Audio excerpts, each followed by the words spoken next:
Opening the Acer Swift Go 16, SFG1671, for disassembly and upgrade options requires careful handling and following the correct steps. Here's a general guide to help you. Prepare the necessary tools.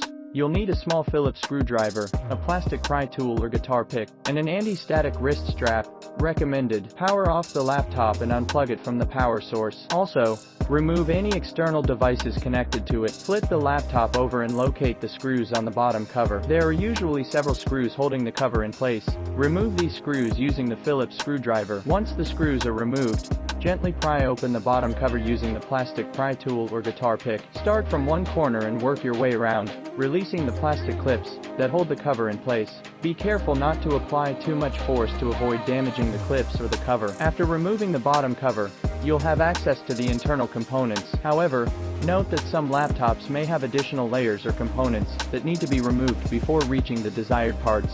To upgrade components like RAM or storage, locate the respective slots on the motherboard. For RAM, you'll find the slots near the center or side of the motherboard. For storage, the SSD or HDD slots are usually located near the edge of the motherboard. To upgrade RAM, gently spread apart the retaining clips on either side of the RAM module and remove it. Insert the new RAM module into the slot at a slight angle and press it down until the retaining clips snap back into place. To upgrade storage, locate the SSD or HDD slot and remove any screws or brackets holding it in place. Carefully disconnect the cables connected to the drive and slide it out. Insert the new drive in the same manner, reconnect the cables, and secure it with screws or brackets. Once you've completed the desired upgrades, reassemble the laptop by following the steps in reverse order. Make sure all cables are properly connected and the bottom cover is securely snapped back into place. Finally, power on the laptop and check if the upgrades are recognized by the system. You may need to adjust BIOS settings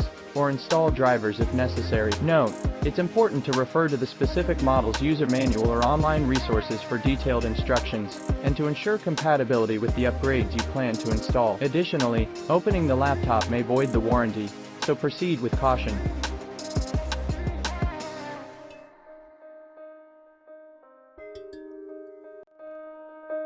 Thank you.